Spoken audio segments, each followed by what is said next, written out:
உலகெங்கிலும் வாழும் தமிழ் பற்றாளர்கள், தமிழ் ஆர்வலர்கள் அனைவருக்கும் ஒரு முக்கியமான விவரம் குறித்து பேச விரும்புகிறேன்.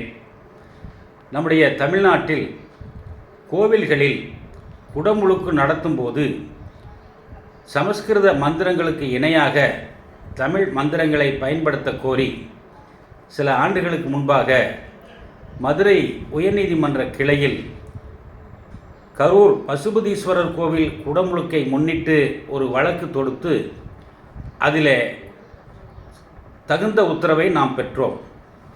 அதன் பின்பு சில கோவில்களில் குடமுழுக்கின் போது தமிழ் பயன்படுத்தப்படாமல் இருந்து வந்ததை கண்டு நேற்று, அதாவது 19/1/24 அன்று சென்னை உயர்நீதிமன்றத்தில் நீதியரசர் ஆதிகேசவலு முன்பாக ஒரு வழக்கு நடைபெற்றது. அந்த வழக்கு திருப்பூர் மாவட்டம் அவினாசி லிங்கேஸ்வரர் கோவிலிலும் கோயம்புத்தூர் கோட்டை ஈஸ்வரன் கோவிலிலும் நடக்க இருக்கும் குடமுழுக்கில் சமஸ்கிருத மந்திரங்களுக்கு இணையாக தமிழை பயன்படுத்த கோரி வழக்கு தொடுக்கப்பட்டு விசாரணை நடைபெற்றது.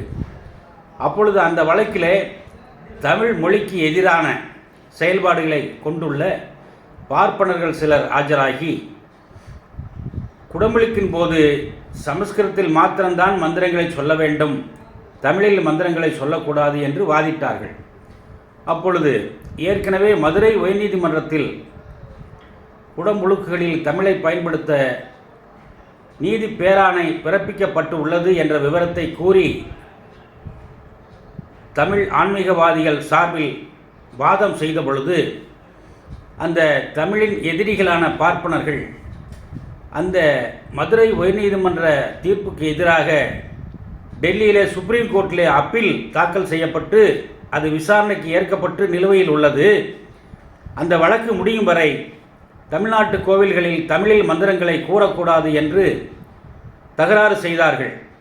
தமிழில் மந்திரங்களை சொல்ல அனுமதிக்கக்கூடாது என்று ஆட்சேபனை செய்தார்கள். ஆனாலும் நல்ல வேளையாக உச்சநீதிமன்றம் சென்னை உயர்நீதிமன்றத்தின் மதுரை கிளை பிறப்பித்த தமிழில் குடமுழுக்கின் போது மந்திரங்களை சொல்லலாம் என்ற ஆணையை நிறுத்தி வைக்கவில்லை, அதாவது தடை செய்யவில்லை, மேல்முறையீட்டை மற்றும் ஏற்றுள்ளது என்ற நிலையில் நீதிபதி ஆதிகேசவலு அவர்கள் அந்த 2 கோவில்களிலும் இப்போது நடைபெறவுள்ள குடமுழுக்கில் தமிழ் மந்திரங்களை சமஸ்கிருதத்துக்கு இணையாக பயன்படுத்தலாம் என்று கூறி உத்தரவிட்டுள்ளார்கள்.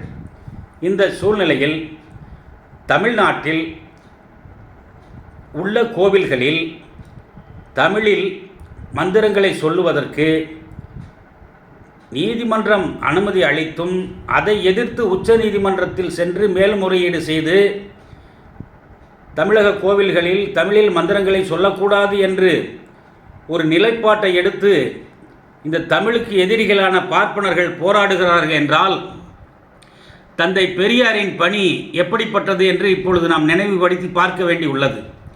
இந்த 2024 வருஷத்திலும் தந்தை பெரியாரது பணி தேவைப்படுகிறது என்பதுதான் இது காட்டுகிறது. எனவே தமிழ் பற்றாளர்கள், தமிழ் ஆர்வலர்கள், தமிழ் கவிஞர்கள், தமிழ் புலவர்கள், தமிழ் எழுத்தாளர்கள் அனைவரும் அந்த டெல்லி உச்சநீதிமன்றத்திலே நிலுவையில் உள்ள வழக்கில், தமிழுக்கு எதிராக தொடுக்கப்பட்டுள்ள அந்த வழக்கில் தங்களை இணைத்து கொண்டு அந்த வழக்கில் வெற்றி பெற வேண்டும்.